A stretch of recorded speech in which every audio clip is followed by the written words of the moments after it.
Xin kính chào các anh chị. Hôm nay chúng ta đọc tiếp bản văn sách Dân số phải không?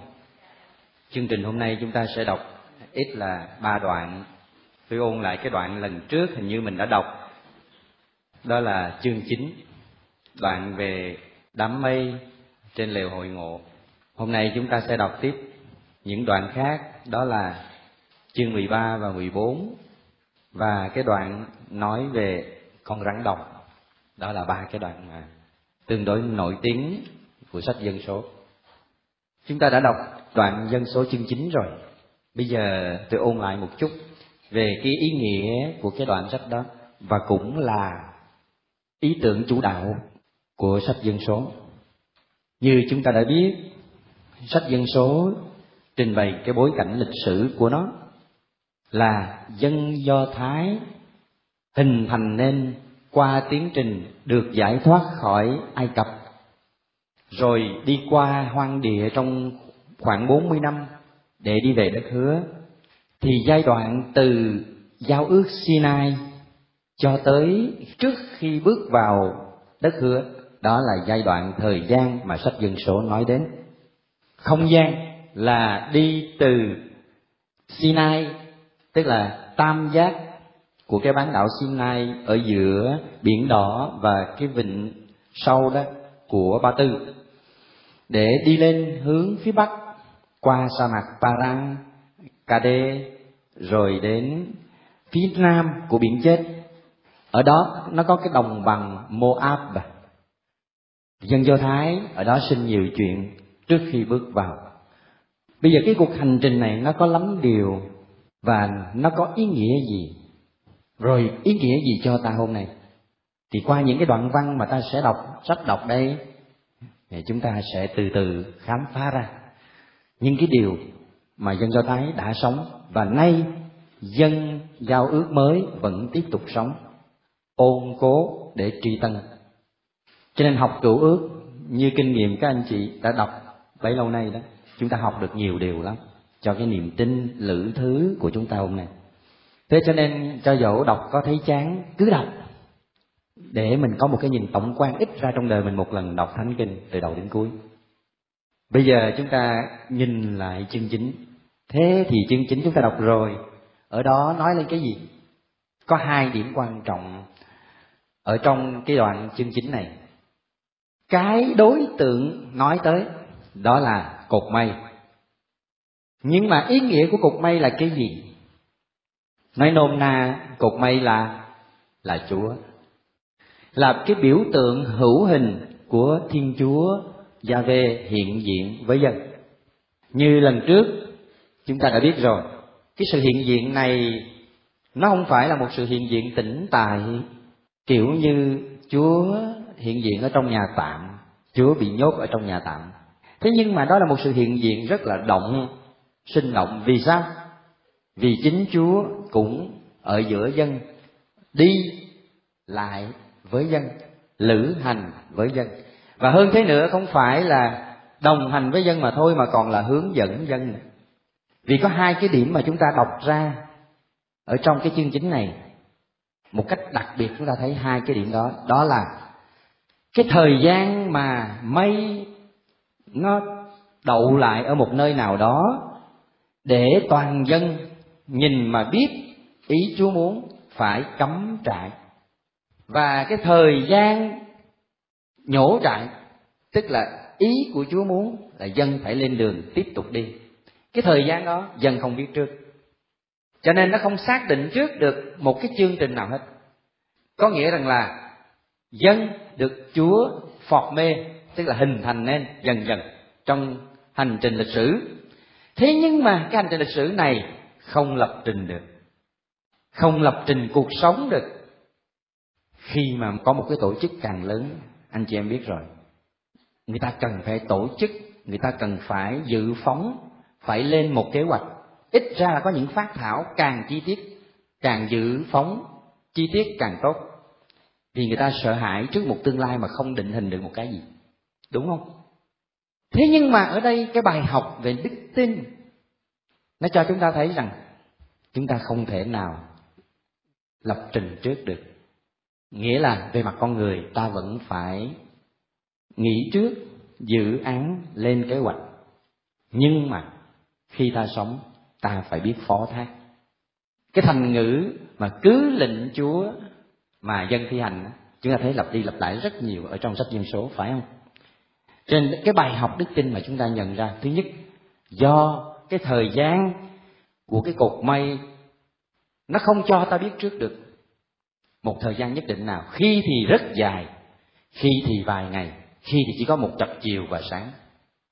Nghĩa là dân không biết trước, hoàn toàn phụ thuộc vào cái cột mây là sự hiện diện của Thiên Chúa. Khi nào Chúa muốn thì dân đi, khi nào Chúa muốn thì dân đậu. Đó là cái bài học thứ nhất từ dân Do Thái mà chúng ta học được.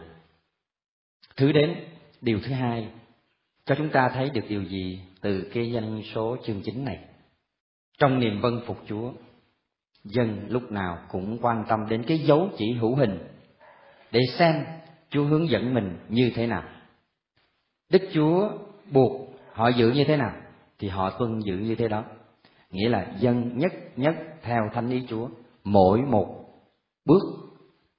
bước đi trên đường, trên cuộc hành trình đi về đất hứa. Đó là cái điểm thứ hai. Đó là một cái bức tranh rất là lý tưởng mà những tác giả tư tế viết sách Dân Số này họ viết ra.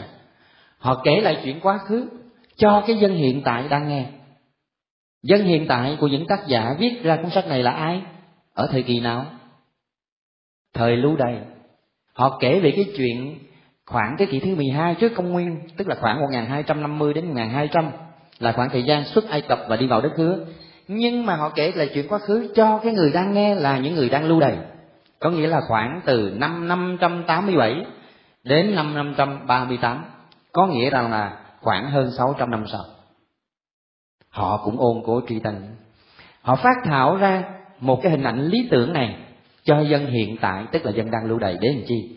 Thứ nhất là để an ủi dân rằng Giê-hô-va Thiên Chúa luôn luôn hiện diện ở giữa dân và đồng hành với dân và hướng dẫn dân một cách nào đó. Điểm thứ hai, họ khuyên dân rằng cho dẫu hiện tại đang có nhiều thử thách giống như cha ông ta xưa kia, thế nhưng mà bắt chước cha ông ta xưa kia vẫn tiếp tục trung thành, cứ nhất theo ý muốn của Thiên Chúa mà đi. Nghĩa là họ nên có một cái trái tim biết tìm kiếm thánh ý Thiên Chúa. Đó là cái bài học mà chúng ta rút ra được trong sách Dân Số chương 9. Đó là cái hình ảnh lý tưởng. Rồi, đó là phần thứ nhất. Tôi ôn lại của cái bài trước. Bây giờ chúng ta đọc phần thứ hai. Đó là hai cái đoạn chương 13, chương 14. Rồi sau đó chúng ta sẽ đọc cái đoạn chương về con rắn đồng chương 21. Hai cái đoạn này lại ngược lại, lại cho dân hiện tại thấy rằng cha ông chúng ta xưa kia cho dẫu là sống lý tưởng như thế đó, thế nhưng mà họ cũng không có thánh thiện giống như ta tưởng đâu. Họ cũng giống như ta đó. Nghĩa là họ cũng yếu đuối nè, họ cũng gặp đầy thử thách khó khăn, thậm chí còn khó khăn hơn ta bây giờ nè. Rồi họ cũng nổi loạn nè, thế nhưng mà họ có một người trung gian cầu bầu và Giê-hô-va Thiên Chúa tha thứ, và rồi lại tiếp tục trở lại cuộc hành trình về đất hứa. Cái bài học xưa để học cho bài học hôm nay, trong thời lưu đày cũng đầy những thử thách khó khăn. Thế thì những cái thử thách trong sách Dân Số kể lại đó là những thử thách gì? Thử thách trong cuộc sống, trong cái cuộc hành trình đi về đất hứa. Cái thử thách nhiều lắm. Cái thử thách chương 13, 14 này là cái thử thách về chiến tranh. Chương 13, chương 14 anh chị em đọc rồi đấy, hồi nãy có chia sẻ rồi đó. Mô-sê cho những lãnh tụ đại diện các bộ tộc đi vào do thám vùng đất Ca-na-an. Rồi khi vào vùng đất đó, họ do thám xong, họ về họ kể lại cho dân nghe cái vùng đó. Thì cái chuyện trước hết đó là vùng đất như thế nào? Một vùng đất chảy sữa và mật. Cái thành ngữ này là cái thành ngữ rất truyền thống ở trong Thánh Kinh, thường xuyên lặp đi lặp lại để chỉ đất hứa. Đất hứa thì luôn luôn chảy sữa và mật, có nghĩa là đầy sức sống. Thế nhưng mà không dễ. Anh muốn chiếm cái vùng đất này không dễ. Vì sao? Vì những người Do Thám kể lại ở đó, những con người ở đó như thế nào? Những con người rất mạnh, mà Israel lại là những con người yếu đuối, hòm hèn, đói ăn, thiếu nước, thiếu đủ phương tiện.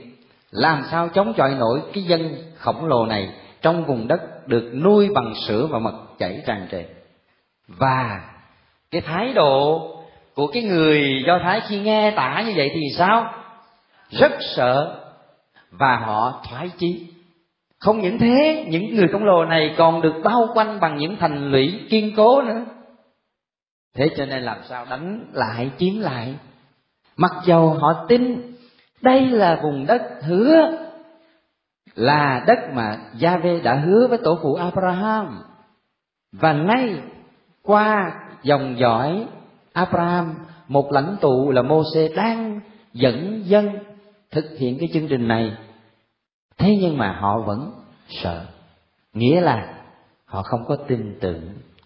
Biết là vậy, biết là chương trình của Thiên Chúa vẫn đang thực hiện đó, mà vẫn không tin. Vì sao? Vì thực tế nó sờ sờ trước mắt. Đó là vấn đề niềm tin của chúng ta ngày hôm nay cũng thế anh chị em. Khi mà chạm trán với thực tế, thường xuyên con người nhục chí, thoái lui, không dám tin, dẫu biết rằng Chúa ở với ta. Thế cho nên họ mới bắt đầu làm sao? Lẩm bẩm, rồi ca cẩm, rồi phản đối, nổi loạn. Tại sao không để lại cho chúng tôi yên ở trong Ai Cập? Cho dù chúng tôi nô lệ họ, nhưng mà chúng tôi yên bình. Không những thế mà chúng tôi còn có thịt, có cá, có nước, có thực phẩm đủ thứ, bảo đảm cái đời sống. Tại sao ông lại dẫn chúng tôi đi vào cái sa mạc, nơi không có thịt, không có cá, mà cũng không có nước, rồi đầy đủ các thứ thử thách, và nay bây giờ lại còn đe dọa chính mạng sống của chúng tôi và gia đình chúng tôi trước cái thảm họa có thể đang xảy ra nếu chúng ta tiếp tục tiến bước trong cái chương trình của chúng ta. Thế là họ nổi loạn, và thậm chí họ còn đặt ra cho họ những lãnh tụ mới đối xứng với Mô-sê, Aaron, Caleb, để mà dẫn cái đám nổi loạn này quay trở về Ai Cập, nghĩa là trở về lại tình trạng nô lệ trên nhung lụa êm ái. Và thế là sao? Giê-hô nổi trận lôi đình.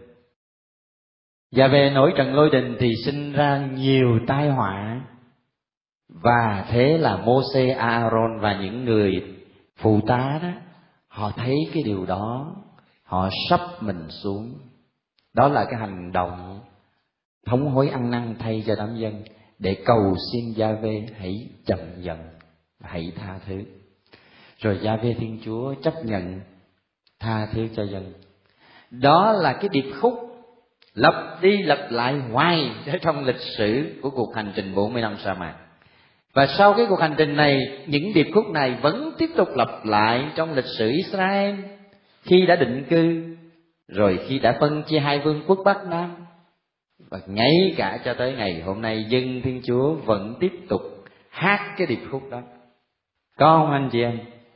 Cá nhân chúng ta phải đấm ngực: lỗi tại tôi, lỗi tại tôi, lỗi tại tôi, mọi đàn mỗi ngày Chủ nhật, là vì ta đang hát cái điệp khúc đó giống y như Israel. Nhìn lại một tuần lễ anh chị em đã sống, anh chị em phải thấy thực sự những ngày nào, giờ nào anh chị em đã hát điệp khúc đó, để mà khi ngày Chủ nhật á, đấm ngực 3 lần nó có nội dung, còn không nó trở thành hình thức, và chúng ta trở thành Pharisêu mất thôi. Để nhận ra mình cũng yếu đuối như dân, và để từ đó thực sự mình ăn năn thống hối. Khi mình đọc cái kinh ăn năn tội, xin Chúa thương xót chúng con 3 lần như thế, với một tấm lòng thực sự nhìn nhận mình yếu đuối, lòng tin, để rồi xin Chúa tha thứ chữa lành, và để rồi chúng ta lại tiếp tục tiến bước cùng với Ngài đang ở giữa chúng ta. Bây giờ cái đoạn đó chúng ta cùng nhau đọc nha. Anh chị em mở chương 13. Nhưng mà trước khi đọc, Anh chị em có một nhận xét như thế này nè, những cái tên riêng đó chúng ta không cần nhớ, thế nhưng mà có những cái tên của chi tộc thì cũng biết thì càng tốt hơn. Những chi tộc này là 12 chi tộc của Israel, là tên của 12 người con của ai? Của Gia-cốp. Gia-cốp là ai? Là tổ phụ, con của Isaac. Isaac là con của Abraham. Thế nhưng mà nói đó là nói một cách chung chung thôi, và dân Do Thái cũng giải thích như thế một cách chung chung thôi. Nhưng mà thực tế đó, 12 cái tên này không phải là 12 người con hoàn toàn của Gia-cốp, nhưng mà có 2 người cháu nội của Gia-cốp mà mất đi một cái tên của một người con ruột của Gia-cốp, thay thế vào người đó là 2 người cháu, tên đó là Giuse. Không có chỉ tộc Giuse đây, nhưng mà Manasseh và Ephraim thay thế cho Giuse. Có nhiều cái danh sách như thế ở đây ở kia trong ngũ thư về 12 chi tộc này. Ở đây là một kiểu liệt kê theo thứ tự khác, nhưng mà khi đọc chúng ta chú ý tới những cái tên đó để biết rằng về mặt lịch sử đó, họ là những sắc tộc riêng biệt xưa kia, họ không có thống nhất nhau ngay từ đầu. Thế nhưng mà họ đi tìm một cái gì chung, thì khi họ lần ngược trở về nguồn thì họ thấy rằng họ có một cái chung, đó là tổ phụ Abraham. Có thể là một con người nào đó đã mặc khải đạo Gia-vê cho những sắc tộc riêng biệt này, nhưng mà ngay từ đầu họ chưa thành một dân tộc thống nhất gọi là dân Do Thái, mà là những sắc tộc rời rạc và cùng nhau bị nô lệ ở Ai Cập.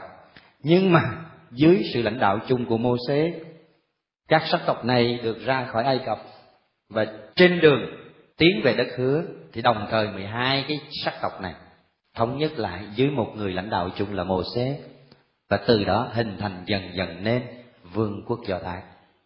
Và đặc biệt khi đã định cư rồi thì vương quốc này trở thành một vương quốc có đất, có tôn giáo, có thể chế. Sau này đạt tới đỉnh cao thể chế đó là quân chủ dưới thời David Salomon. Đây là về mặt lịch sử. Cho nên 12 tên người con Gia-cốp này thực ra là 12 cái sắc tộc khác nhau. Bây giờ chúng ta đọc 13 câu 1. Đức Chúa người hãy sai người đi dò thám đất Ca-na-an, đất mà ta sẽ ban cho con cái Israel. Các ngươi sẽ sai đi một chi tộc một người, và tất cả phải là kỳ mục trong dân. Vậy từ sa mạc Pha-ranh, ông Mô-sê đã sai họ đi theo lời Đức Chúa truyền. Tất cả họ đều là những người đứng đầu trong con cái Israel. Đây là danh sách họ của chi tộc Reuben, có ông Samua, có ông Jac-cua. Của chi tộc Simeon, có ông Sa-phát, có ông Gori. Của chi tộc Juda, có ông Caleb, có ông Giơ-phun-nê. Của chi tộc Issachar, có ông Zikhan, có ông Joseph. Của chi tộc Ephraim, có ông Hosea, có ông Nun. Của chi tộc Benjamin, có ông Mati, có ông Rafu. Của chi tộc Zebulun, có ông Gakiel, có ông Soli. Của chi tộc Giuse, ngài Mơ-na-se, có ông Gati, có ông Susi. Của chi tộc Dan, có ông Amiel, có ông Gơ-ma-li. Của chi tộc Ase, có ông Sơ-tua, có ông Mikael. Của chi tộc Naphtali, có ông Nati, có ông Bosi. Của chi tộc Gad, có ông Reuben, có ông Maki.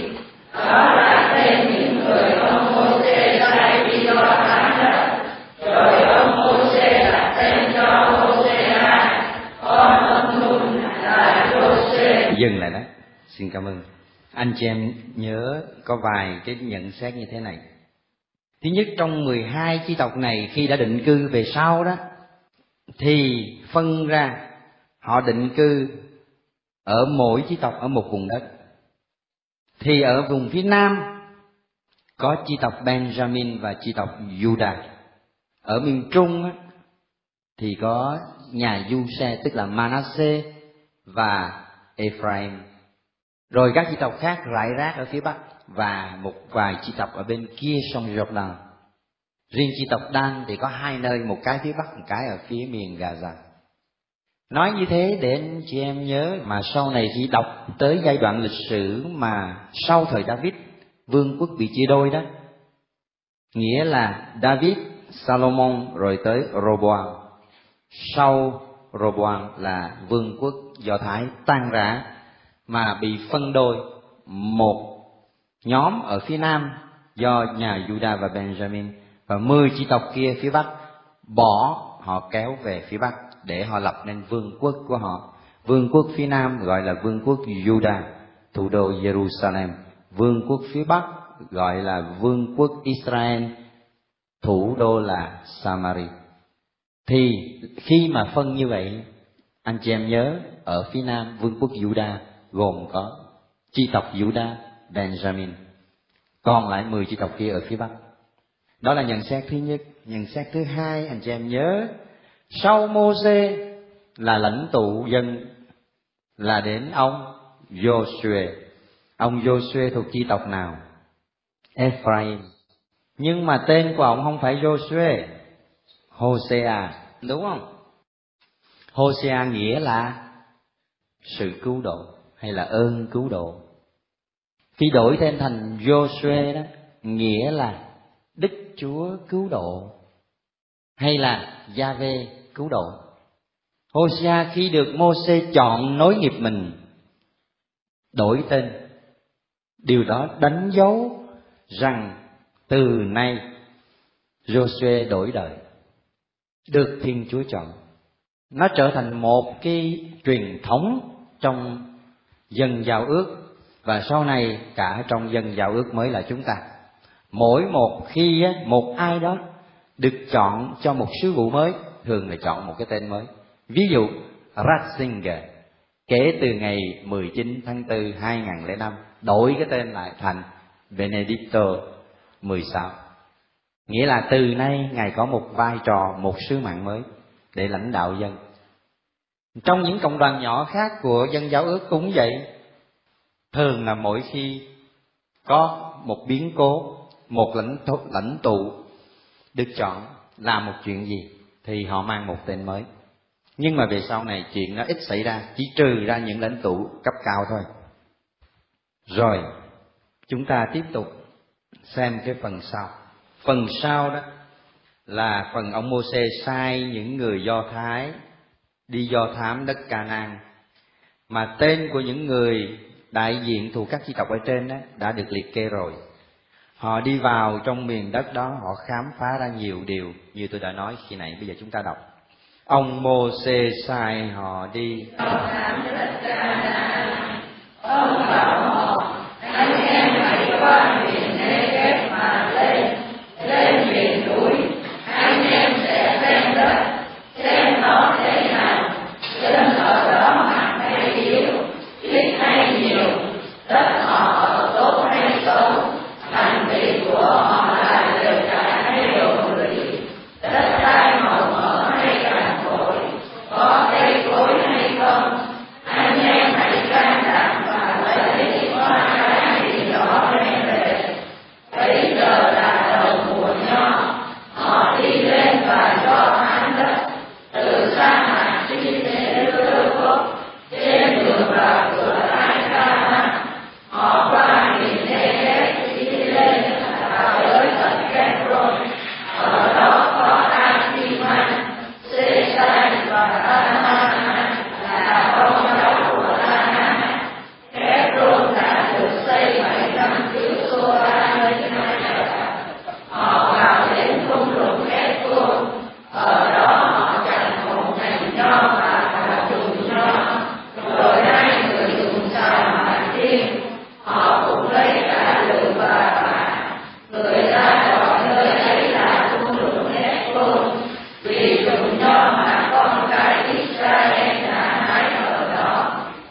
Sau 40 ngày do thám đất, họ trở về.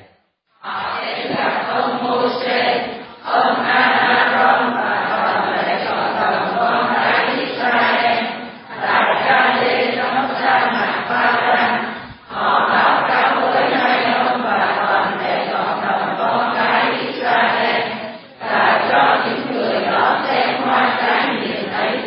Họ thuật lại với ông Mô-sê rằng: chúng tôi đã vào miền đất ông sai chúng tôi đến, đúng là miền đất tràn trề sữa và mật, và đây là hoa trái miền ấy. Thế nhưng dân cư miền ấy thì mà cảnh thì lại khi khô và rộng lớn lắm. Ở đó chúng tôi còn thấy cả con cháu Anak, có người Amalek ở miền Negev, người Red, người Lư và người Emori ở miền núi, còn người Canaan thì ở bờ biển và dòng sông Jordan. Bây giờ ông Caleb truyền cho dân gian phản đối ông Mô-sê phải im lặng. Ông nói: ta cứ lên chiếm miền ấy, vì chắc chắn ta có thể thắng được. Những người đã cùng lên với ông đã là: ta không thể lên đánh dân ấy, vì họ mạnh hơn ta. Trước mặt con cái Israel, họ bắt đầu chia tay miền đất họ đã cho ta. Họ nói: miền đất chúng ta đã đi qua để cho ta là đất của những người ở đó, và tất cả những người chúng tôi thấy ở đó đều là những người cao lớn. Ở đó chúng tôi trông thấy những người khổng lồ, con cháu của Anak cũng giống người khổng lồ. Chúng tôi thấy mình chỉ như châu chấu, và họ cũng coi chúng tôi như vậy. Cảm ơn chị em. Đọc cái này, tôi thấy hình ảnh của tôi, vừa đọc mà vừa mắc cỡ.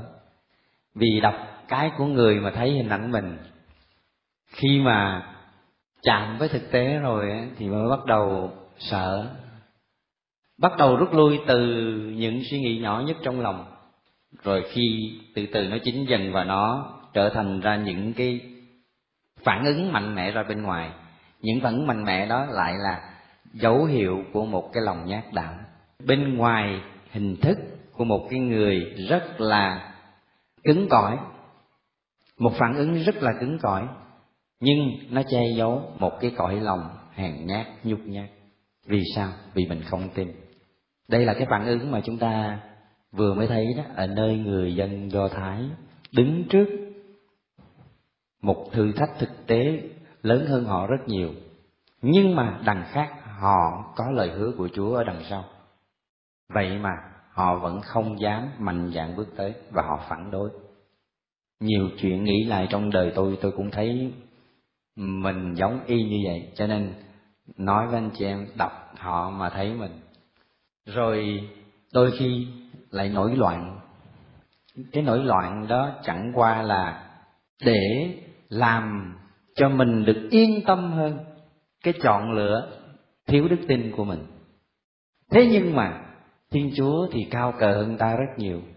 Ngài đưa ra cho xảy ra những cái hình phạt hay những khó khăn thử thách trong đời ta, không phải để mà phạt, gọi là hình phạt, nhưng mà không phải mục đích cuối cùng để phạt cho bỏ ghét, nhưng mà để cho ta thức tỉnh, để cho ta dẫu bên ngoài không thấy mà vẫn tiếp tục tin.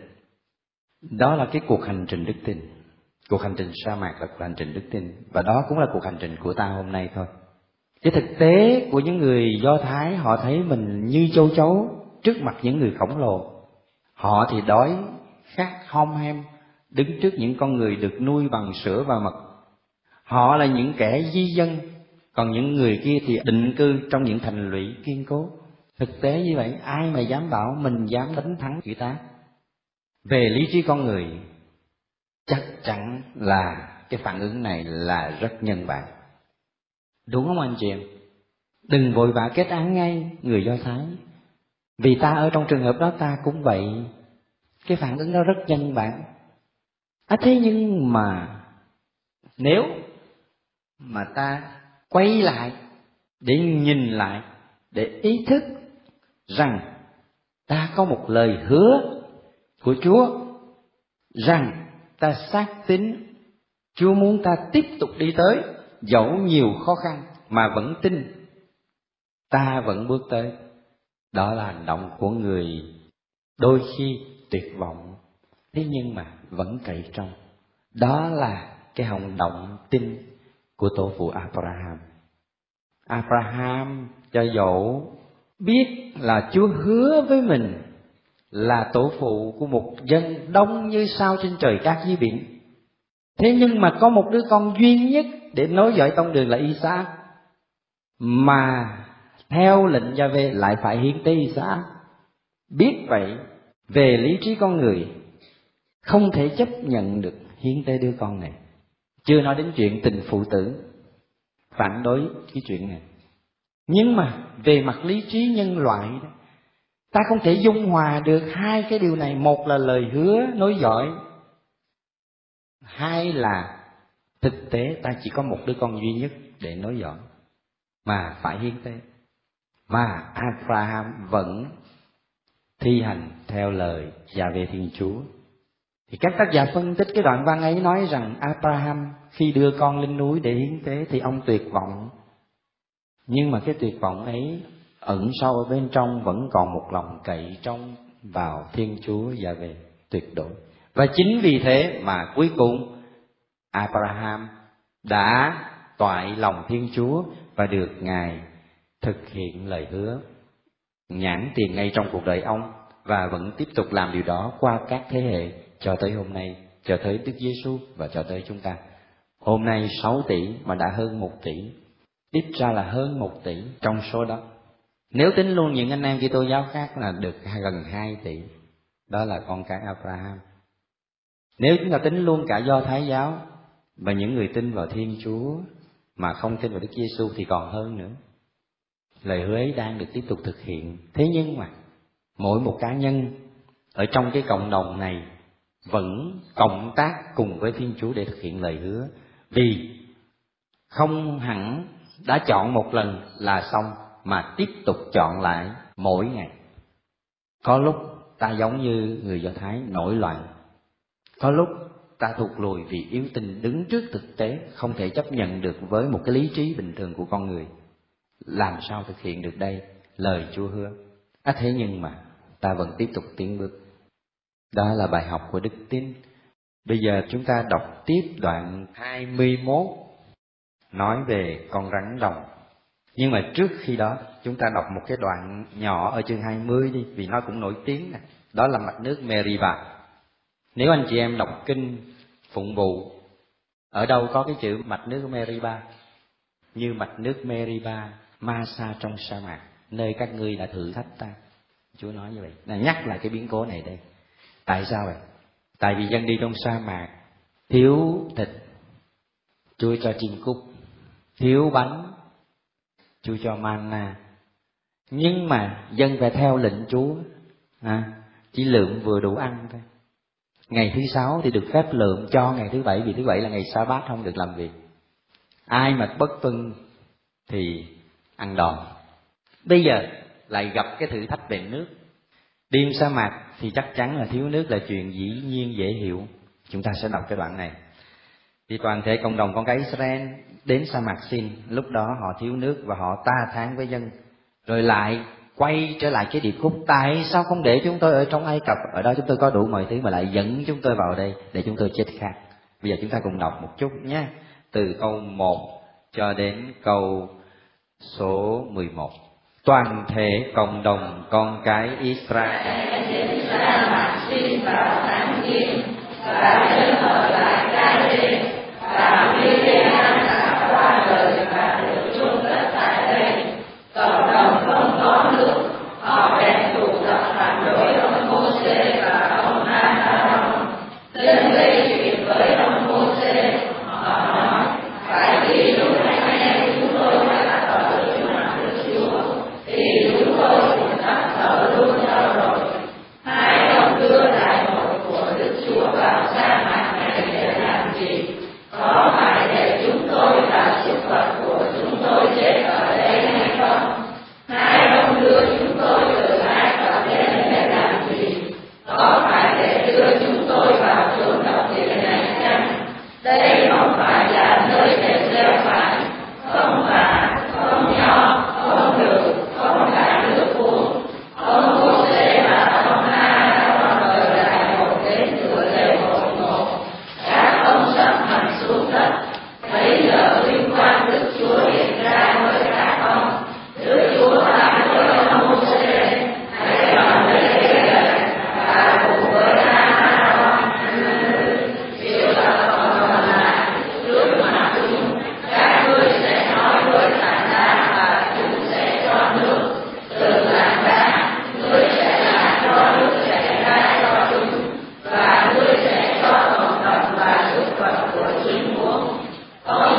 chị em.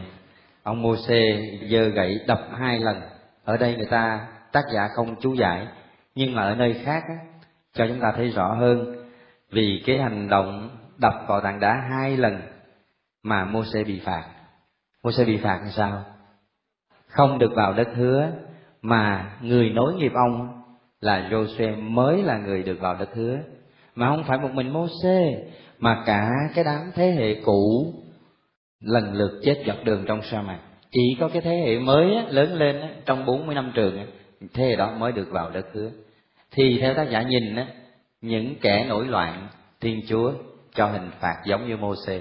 Dẫu người là cánh tay mặt của Thiên Chúa, người có công, vẫn bất toàn. Đó là cái nhìn của tác giả sách Tư Tế. Ông đập 2 lần vì sao? Vì chính Mô-sê cũng yếu tin.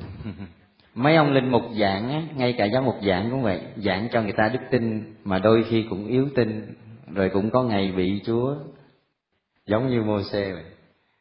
Cho nên giảng cho anh chị em, đôi khi tôi đỏ mặt với chính mình là bởi vì chính tôi chưa có sống được.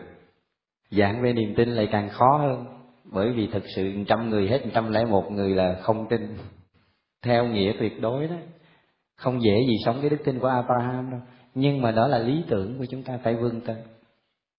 Mặt nước Meriba, thử thách ở Masa, ở trong sa mạc. Cái chuyện đó đã xảy ra một lần, thế mà hết đời này tới đời khác được lặp lại. Và đặc biệt ở trong Thánh Vịnh 94, đúng không? Ai đọc kinh sáng, kinh phụng vụ buổi con sáng đó, cái thánh thi đầu tiên đó, thánh thi 94 đó, nhắc đi nhắc lại hoài cái đoạn này. Anh chị em vợ thử coi, phải không? Tìm Thánh Vịnh 94 có nhắc đấy, mà cho đến độ ngày hôm nay mà dân giao ước mới vẫn còn nhắc lại. Nhắc lại không phải để oán ghét thế hệ cũ, mà là để cho ta nhớ rằng ta đang sống cái điều đó, giống y như cha ông chúng ta. Thánh Vịnh 95 theo cách đánh số, trang 1111. Anh chị em nghe tôi đọc.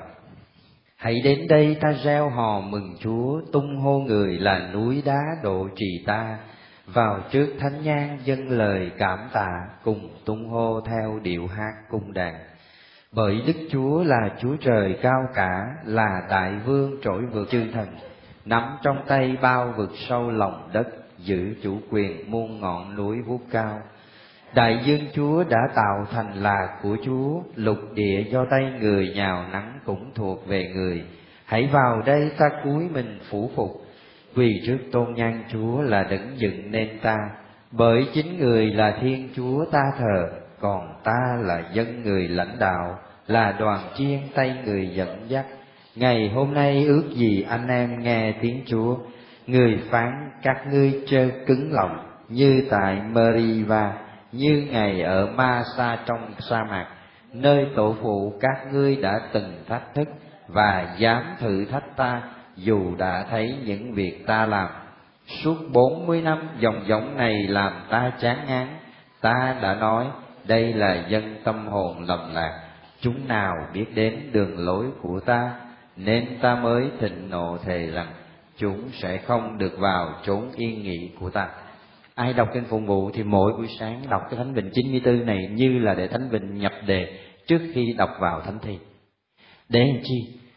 Để khi sáng tinh mơ, khi ta vừa mới thức dậy, tâm hồn còn an tĩnh, ta nhớ liền đến cái thân phận của mình là ai ở trong cái thế giới này, để rồi chúng ta tiếp tục cuộc hành trình của mình trên cái cuộc đường đời với một ngày mới, bằng những cái tâm tình này của một thụ tạo đứng trước tạo hóa, của một thành viên trong đám dân giao ước, và sống bằng một con tim cởi mở, nhu mì, dễ nghe, thần khí của Chúa dẫn dắt đi trong cuộc đời. Đó là cái tâm tình đầu tiên khi chúng ta vừa mở mắt vừa mở lòng ra ở ban sáng.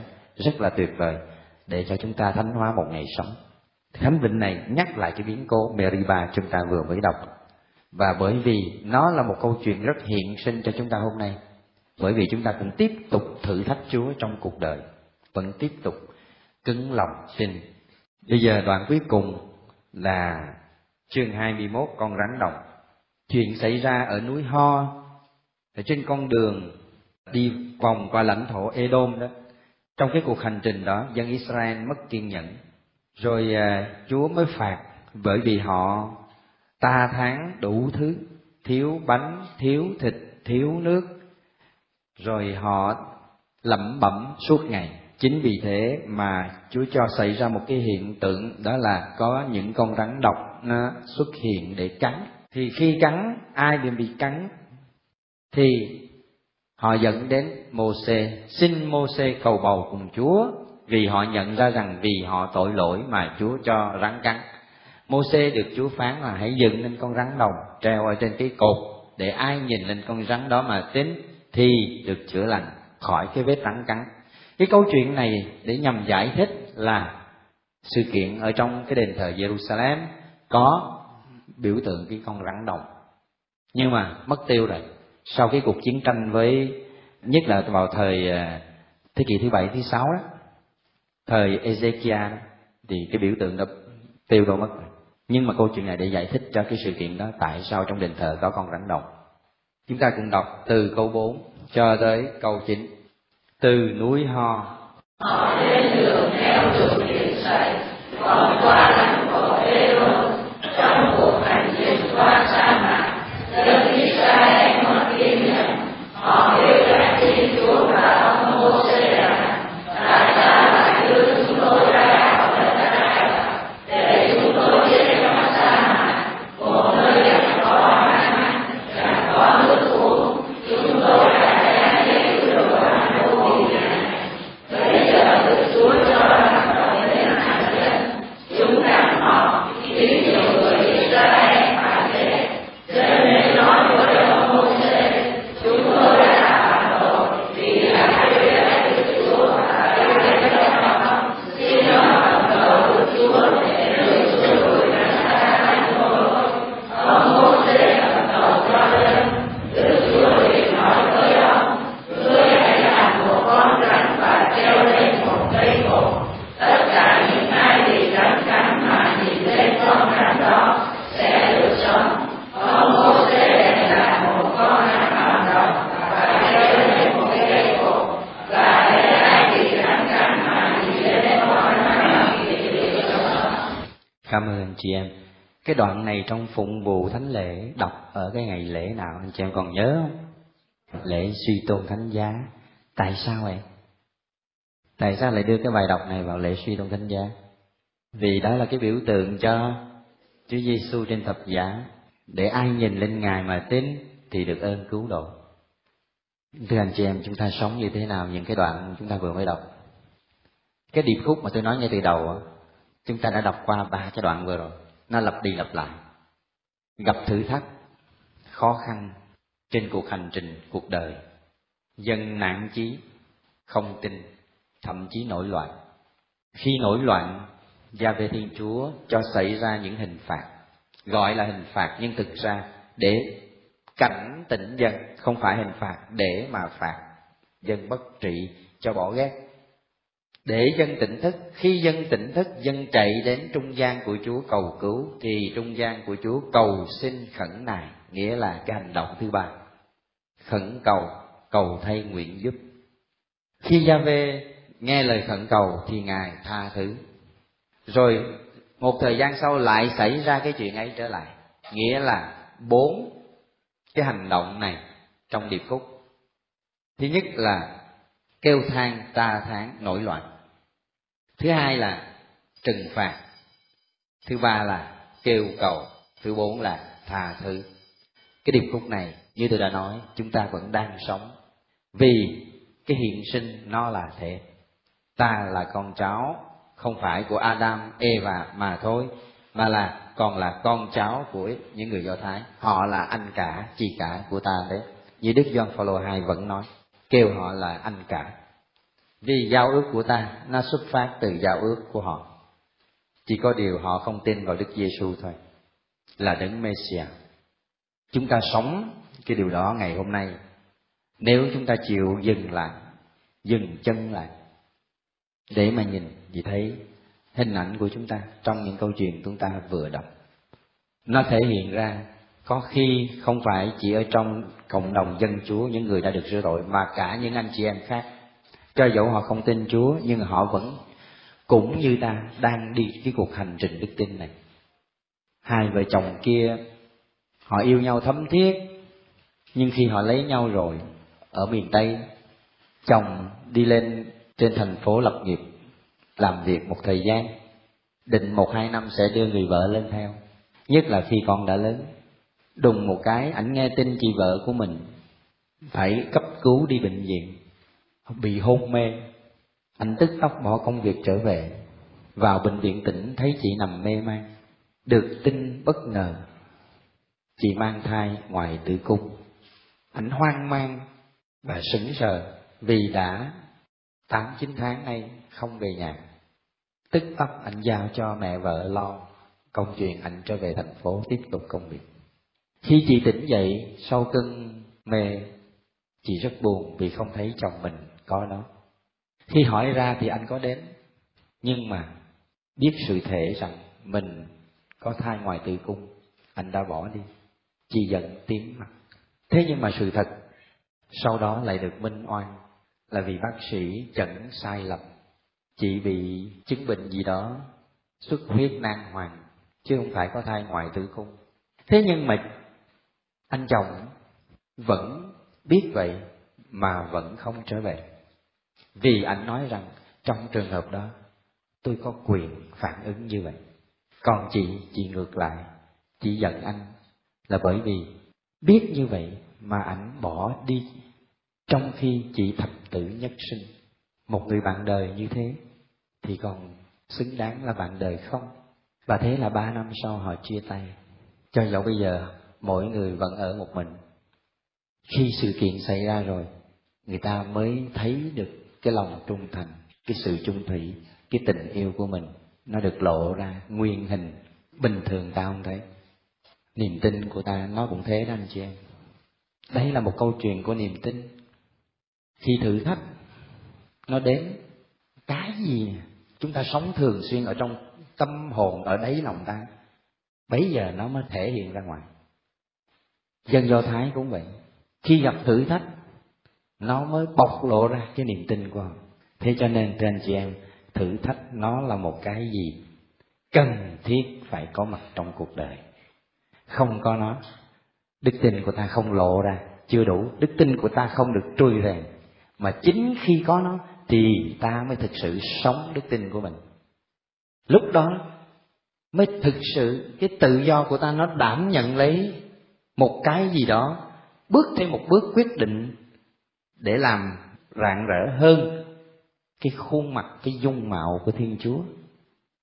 Thiên Chúa không có gì là trừu tượng, mà khi ấy á, qua cái hành vi cụ thể của ta lúc xảy ra cái sự thử thách đó đó, dung mạo ấy mới được tỏ lộ ra qua những người anh chị em chúng ta. Cái người chồng mà bỏ đi ngay trong khi vợ thập tử nhất sinh, cho dẫu biết vợ mình sai lầm hay là thiếu chung thủy, cái hành động đó nó nói lên một cái tình yêu của anh không nguyên vẹn đối với chị. Tình yêu nó chưa đủ mức. Nhìn trong một cái nhìn sâu hơn, anh không làm chứng cho một cái huyền nhiệm về sự thật trong cuộc đời. Cho dẫu anh tin hay không tin Chúa, đối với một con người sống cho ra người, lúc đó cần phải ở lại bên chị cho tới khi ít ra biết được cái sinh mạng của chị nó không bị nguy hiểm nữa. Thế nhưng mà anh lại bỏ đi, anh giao cái đó cho người mẹ vợ của mình lo tiếp tục. Chị trách anh là phải. Thế nhưng mà ngược lại, chính chị cũng cố chấp. Chị giận anh, và cả hai người cùng cố chấp. Và cuối cùng kết quả là cho tới giờ phút này mỗi người đi một nẻo. Ai cũng biết mình sai lầm mà không ai lên tiếng để nối lại. Và bây giờ họ đã ly dị nhau rồi. Thưa anh chị em, thử thách quan trọng lắm. Nó như cái cục đá nó mài, đụng tới đâu nó ra vàng tới đó. Đời ta cần nhiều thử thách. Anh chị em đừng sợ thử thách, mà khi thử thách đến hãy tạ ơn Chúa đi. Vì lúc đó là cái cơ hội duy nhất cho niềm tin của ta được bộc lộ ra, niềm tin của ta được sống. Và chính khi đó ta mới được cứu độ. Anh chị em đọc Phaolô thì thấy không có thử thách thì ta không có kiên nhẫn, không có kiên nhẫn ta không có bất ái, không có bác ái. Thánh Lễ TV trân trọng cảm ơn quý vị đã quan tâm theo dõi và đăng ký kênh. Kính chúc quý vị luôn được mạnh khỏe, bình an trong Chúa và Mẹ. Xin chào và hẹn gặp lại quý vị trong các video tiếp theo.